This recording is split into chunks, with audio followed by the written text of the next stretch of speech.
കേരളത്തിൽ ഇപ്പോൾ പുതിയ ഭരണം വന്നിരിക്കുകയാണ്. യു.ഡി.എഫ് ഭരണം വന്നു. മുഖ്യമന്ത്രിയായി ശ്രീ വി.ഡി. സതീശൻ സാറ് അധികാരമേറ്റു. ഇനിയിപ്പോൾ അദ്ദേഹത്തിൻ്റെ പല വികസന പ്രവർത്തനങ്ങൾ ഇവിടെ നടക്കുമെന്നാണ് ജനങ്ങളൊക്കെ പ്രതീക്ഷിക്കുന്നത്. ജനങ്ങളെ അദ്ദേഹം കേട്ടപ്പോൾ അദ്ദേഹത്തെ ജനങ്ങൾ കേൾക്കുകയാണ്. അപ്പോൾ ജനങ്ങളൊക്കെ അദ്ദേഹത്തിനോടൊപ്പമാണുള്ളത്.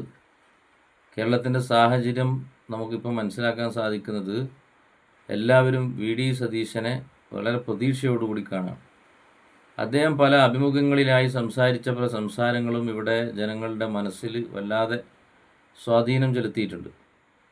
കാരണം അദ്ദേഹം ഈ കേരളത്തിന് ആവശ്യമായ ചില വികസനത്തിൻ്റെ കാര്യങ്ങളൊക്കെ പറഞ്ഞിട്ടുണ്ട്. അതിൽ പ്രധാനമായി ഈ റോഡ് ഗതാഗതങ്ങളിൽ വലിയ തടസ്സം സൃഷ്ടിക്കുന്ന വലിയ ലോറികൾ, അതൊക്കെ ചരക്ക് നീക്കങ്ങൾ അതിലൂടെ നടത്തുമ്പോൾ ഉണ്ടാകുന്ന ഗതാഗത തടസ്സം നീക്കാൻ, ഈ ചരക്ക് നീക്കങ്ങളൊക്കെ കടൽ മാർഗമാക്കാൻ, അതായത് കോസ്റ്റൽ ഷിപ്പിംഗ് എന്ന സംവിധാനം, അത് അദ്ദേഹത്തിൻ്റെ ഒരു ആശയമാണ്.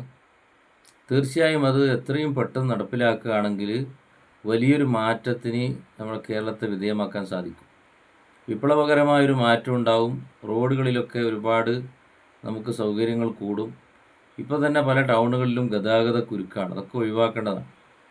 അതൊക്കെ മാറ്റി യാത്രാ സംവിധാനങ്ങളൊക്കെ കൂടുതൽ സൗകര്യപ്രദമാക്കണം.